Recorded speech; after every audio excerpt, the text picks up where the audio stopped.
जब बात आ जाती है सर्विस एक्सपीरियंस और रिलायबिलिटी की, तो महिंद्रा एक ऐसा नाम है जिसे लोग कबाड़ मानते हैं। अब चाहे बात हो स्कॉर्पियो एन के सनरूफ लीक इशू की या फिर थार रॉक्स के गियर बॉक्स इश्यूज की, लेकिन रिसेंटली जब से महिंद्रा ने XUV 700, 7XO जैसे प्रोडक्ट्स पे काम करा है ना, लोगों को समझ में आ चुका है कि महिंद्रा सिर्फ रफ गाड़ियां नहीं बल्कि एक मॉडर्न टेक रेडी गाड़ी भी बना सकता है। अब अगर XUV की लेगेसी की बात करी जाए, 2011 में XUV 500 आई थी, उसने मार्केट में तहलका मचा दिया था। फिर XUV 700, उसका भी लोगों को पता है, और अब आ चुका है उन सभी का सक्सेसर XUV 7XO। इस गाड़ी की भी फिलहाल भाई मार्केट में इतनी ज्यादा डिमांड है कि लोगों को 6-7 महीने का वेटिंग पीरियड मिल रहा है। लेकिन जैसा कि हमको पता है, हर चीज परफेक्ट नहीं होती। परफेक्ट से परफेक्ट चीज की भी कोई ना कोई कमी जरूर होती है, और इसलिए आज हम लोग बात करने वाले हैं इस XUV 7XO के नेगेटिव्स के बारे में। तो फिलहाल मेरे साथ इस गाड़ी के ओनर है। कैसे हो दोस्त? हेलो भाई, आप बढ़िया, आप बताओ। मैं भी बढ़िया भाई। सबसे पहले तो अपने भाई लोगों वगैरह को इंट्रोडक्शन दे दो अपना। मेरा नाम कावेश भार्गव है। मैंने अराउंड 9000 किलोमीटर चला ली है गाड़ी। ठीक है, 9000 ऑलमोस्ट, मतलब भाई ने 10,000 किलोमीटर चला ली है गाड़ी। और एग्जैक्टली ली कितने टाइम पहले थी? 6 महीने पहले हो गए क्या? कितना टाइम? फेब मिड बोला जा सकता है कि भाई को 4-5 महीने हो चुके हैं। तो अभी भाई हमें पूरे गाड़ी के नेगेटिव्स वगैरह के बारे में बताने वाले हैं। और ऑफ कोर्स ये वीडियो महिंद्रा की तरफ से स्पॉन्सर्ड नहीं है, तो आपको रॉ और जेन्युइन रिव्यू मिलेगा। वीडियो में आगे बढ़ने से पहले मैं चाहता हूं कि आप लोग जल्दी से लाइक के बटन को तोड़ दो, और अगर चैनल पे पहली बार आए हो तो याद से सब्सक्राइब भी कर लेना। फिलहाल गाड़ी के अंदर चलते हैं और नेगेटिव्स के बारे में बात करते हैं। तो फिलहाल हम लोग XUV 7XO के अंदर आ चुके हैं, और बताओ भाई सबसे बड़ी दिक्कत वगैरह अभी तक क्या फेस हुई है इस गाड़ी में? तो ऐसा जो महिंद्रा का मेन प्रॉब्लम रहती है कि वो इंफोटेनमेंट स्क्रीन इसकी कभी भी चली जाती है। अभी बीच में इसकी पूरी स्क्रीन चली गई थी, फिर 1-2 मिनट तक स्क्रीन आई नहीं, फिर जाके वो थोड़े टाइम बाद वापस आई। और रिसेंटली एक दिन और हुआ था कि इसकी जो रेंज है वो अराउंड 100 किलोमीटर्स की थी, फिर वो एकदम से वो 30 पे आ गई। रेंज रीसेट हो गई? हाँ, रेंज एकदम से बहुत कम हो गई। वो 100 किलोमीटर चली हुई गाड़ी अब 30 दिखा रहा है, ऐसा? हाँ, ऐसा कुछ होने लगा तो उसमें। ओके, ये तो कुछ ज्यादा बड़ी दिक्कत है। ऐसे तो अगर कोई गाड़ी स्टॉक यार्ड से कहीं दूर लेकर जा रहा है और ऑटोमेटिक गाड़ी अगर रीसेट हो रही है तो पता ही नहीं चलेगा। उसके अलावा स्क्रीन में आपको कुछ दिक्कत फील हुई? क्योंकि ये लोग अपने 3 स्क्रीन को एक एडवर्टाइज करके बेच रहे हैं। नहीं, ऐसा तो उसमें कोई दिक्कत नहीं है, मगर आप अपनी गाड़ी को कभी हीट में ज्यादा रखोगे तो स्क्रीन फिर लैग मारने लगती है। अच्छा, ओवरहीट होने की वजह से ज्यादा लैग मारती है? ओवरहीट की वजह से। इसमें इंटरनेट का इशू कभी कभी ना, इसमें जो फन एंड वर्क मोड दिया है इनने अलग से यूट्यूब वगैरह उन सब के लिए, वो कभी कभी इंटरनेट कार का बंद हो जाता है, तो फिर वो चलता ही नहीं है। तो ये हीट में होता है या ये रैंडमली हो जाता है? मतलब इसमें हीट का कोई रोल नहीं है? हीट का कोई रोल नहीं। ओके, तो एक और इशू हमें भाई ने बता दिया कि स्क्रीन हीट में लैग करती है, और उसके अलावा कभी कभी यूट्यूब या कुछ भी करो वो बीच में ग्लिच मारने लगता है, इवन दो अगर कार हीट नहीं कर रही है। इसका क्या है, एक और इशू ये है कि अगर ये बहुत टाइम से धूप में खड़ी हुई है ना, तो अगर मैं इसका कैमरा यूज करने आऊंगा तो इसके सारे कैमरे ऑफ हो जाएंगे कुछ टाइम तक। तब तक मैं इस गाड़ी को कोल्ड नहीं कर दूंगा अच्छे से, ये ठंडी नहीं हो जाएगी। मतलब ये भी वही चीज है, जैसे कि ये स्क्रीन लैग कर रही थी इसमें, अब ओवर हीटिंग से इसके कैमरे भी बंद होते हैं। हाँ, इसके कैमरे बंद हो जाते हैं, बिल्कुल। ठीक है, अभी अगर एक बार चालू करके देखें तो कैसे चालू होता है? टच करने से या दबा कर? ओ, ये मतलब एक टच पे नहीं होता? नहीं, कुछ ऐसा दबाना पड़ता है? टच भी नहीं है, वो तो वैसे ऊपर आगे फील करने का है। अच्छा, ओ समझा। अभी तक हम लोग यही समझते थे, और बहुत लोग एक्चुअली इस चीज को भी पॉइंट आउट करके बताते हैं कि ये इसमें दिक्कत है, बट गाइस ये दिक्कत नहीं है। इसको आपको एक तरीके से फिजिकल बटन ही है, वो एक हैप्टिक फीडबैक देगा। जब भी उसे प्रेस करोगे स्लाइड करते हुए तो वो फील आता है कि टच हुआ है, कुछ इस तरीके से। वो एक बार में हो जाएगा, बट लाइक वो एग्जैक्टली टच वाला नहीं है। तो अभी तक आपने जो बताया इसमें कि गाड़ी अगर गर्म हो रही है तो कैमरेस बंद हो जाएंगे। हाँ। ओके, ये एक अपने आप में बहुत बड़ी दिक्कत है, क्योंकि जैसा कि काली गाड़ी हो, चाहे वो मेरी बलिनो हो, ये हो, काली गाड़ी धूप में तो बहुत ज्यादा हीट करती है। वैसे गाड़ी बाहर रखते हो कि अंदर रखते हो? मैं गाड़ी बाहर ही रखता हूँ, कवर के अंदर रहती है तो इतनी हीट नहीं होती, और ज्यादा मेरे घर के आगे धूप 1-2 घंटे के लिए आती है गाड़ी में। जब मैं एसएच में तब कॉलेज जाता हूँ तो वहाँ पे कभी कभी गाड़ी बिल्कुल धूप में खड़ी रहती है। और फिर मैं आके बैठता हूँ, और फिर अगर मैं गाड़ी बैक वगैरह करता हूँ तो इसका कैमरा वर्क नहीं करता उस टाइम पे, तब तक मैं इस गाड़ी को प्रॉपर ठंडी ना कर लूँ। समझा। तो ये भी अपने आप में एक बहुत बड़ा नेगेटिव है कि कार अगर हीट कर रही है तो उसके इलेक्ट्रॉनिक्स बंद होना शुरू हो जाते हैं। और शायद कुछ लोग इसलिए कहते हैं कि जो कोई भी महिंद्रा की गाड़ी हो, जब वो बेस मॉडल या फिर कोई ऐसा मॉडल होता है जिसमें बहुत ज्यादा इलेक्ट्रॉनिक्स नहीं है, तो वो अपने आप में ज्यादा रिलायबल काम करता है। अच्छा, इस चीज से भाई आप कितना एग्री करते हो कि इलेक्ट्रॉनिक्स की वजह से गाड़ियों में दिक्कत ज्यादा आ रही है? हाँ, ऐसा दिक्कत तो आती है। इन्होंने बहुत सारे फिजिकल्स बटन सब कुछ हटा दिए हैं, बिल्कुल, वो भी एक दिक्कत देता है।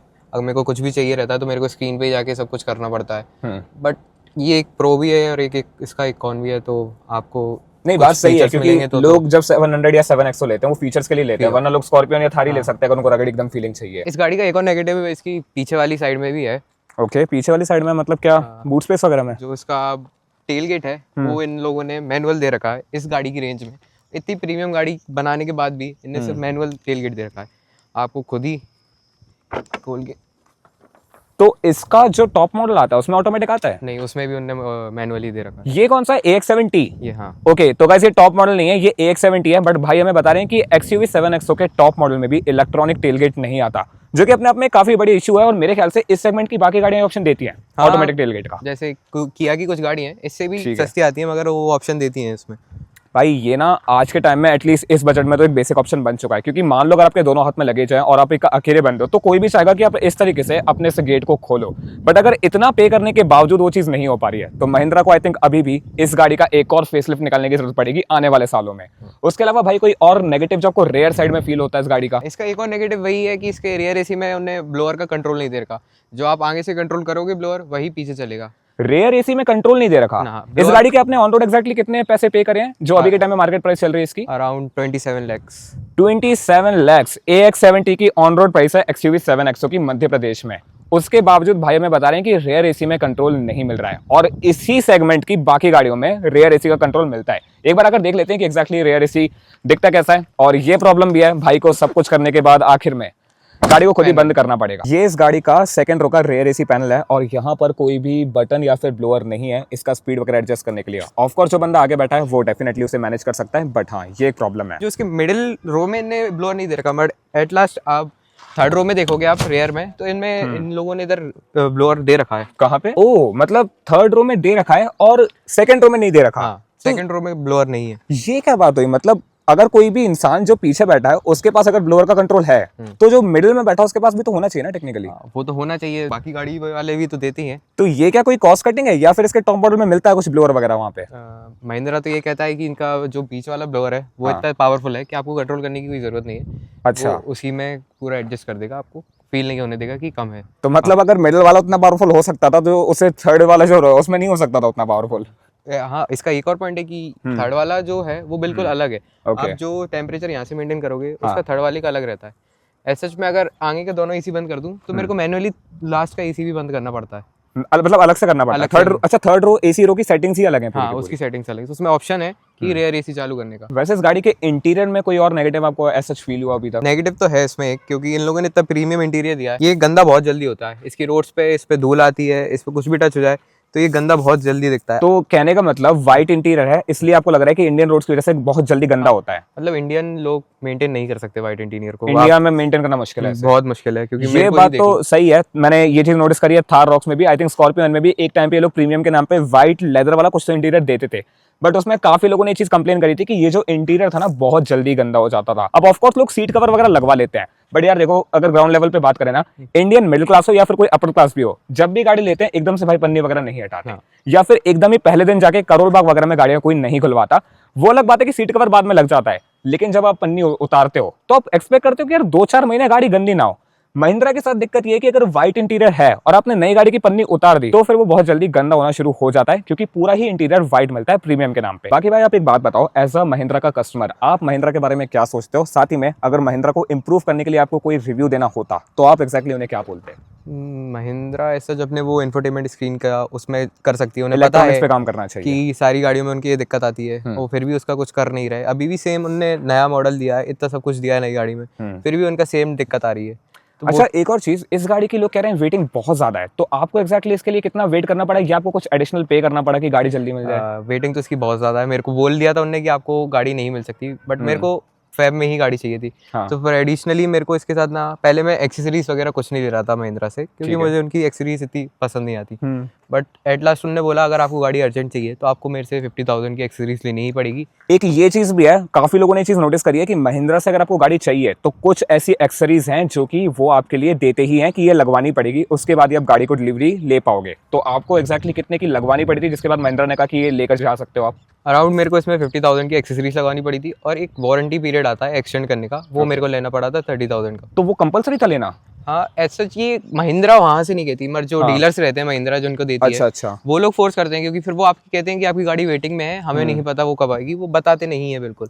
यार एक ना ये भी बहुत बड़ी दिक्कत है, कंपनी एक्चुअली ग्राउंड लेवल पे उतनी कुछ हरकतें कर नहीं रही होती जितना कि डीलर्स या फिर सर्विस सेंटर वाले करते हैं। अगर आप लोग देखोगे ना तो महिंद्रा ने प्रोडक्ट क्या दमदार बनाया है, इसको देख के फील आती है कि हाँ भाई ये कोई बहुत प्रीमियम प्रोडक्ट है। लेकिन दिक्कत वही आ जाती है कि जहां लोगों का सर्विस सेंटर वगैरह से जो एक्सपेक्टेशन है वो सब ट्रेंड है उसी टाइम पे जब बोलेरो आती थी, बोलेरो कैंपर आती थी, पुरानी ऑफ रोड गाड़ियां, इसके लिए आई थिंक महिंद्रा को एक पूरी की पूरी नई टीम चाहिए जो कि इसी के लिए अलग से डेडिकेटेड हो।